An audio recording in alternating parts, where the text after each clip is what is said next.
পানীয় জল, স্বাস্থ্য, শিক্ষা আজ বিপর্যস্ত। ন্যূনতম যে সুযোগ সুবিধাটা পৌর পরিষদ, সেখান থেকে সাধারণ মানুষ বঞ্চিত হচ্ছেন।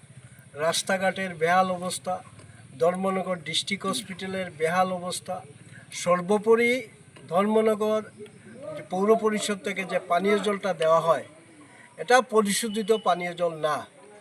এই পরিশোধিত পানীয় জলে যে ফিটকারিটা ব্যবহার করা হয়, এটা হচ্ছে ফিটকারির মধ্যে 4টা গ্রেড থাকে: গ্রেড 1, গ্রেড 2, গ্রেড 3, গ্রেড 4। মানুষের ব্যবহারিক যে পানীয় জল, সেটাতে ফিটকারি 4 গ্রেড, গ্রেড 4 ফিটকারি ব্যবহার করা হয়।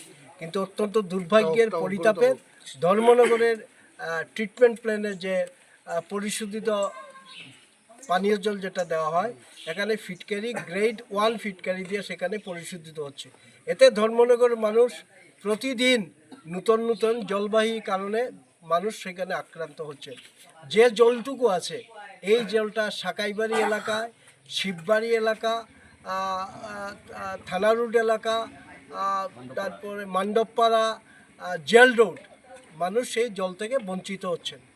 তো বাধ্য হয়ে মানুষ আজকে সেখানে রাস্তায় নেমে যে পৌর পরিষদ যে ন্যূনতম যে সুযোগটু মানুষকে দেওয়ার কথা, এখান থেকে সেইগুলো দিচ্ছে না।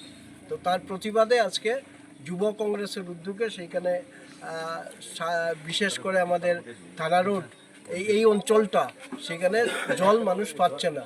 জল সেখানে বাজার থেকে ক্রয় করে তাদের দিন গুজরান করতে হচ্ছে।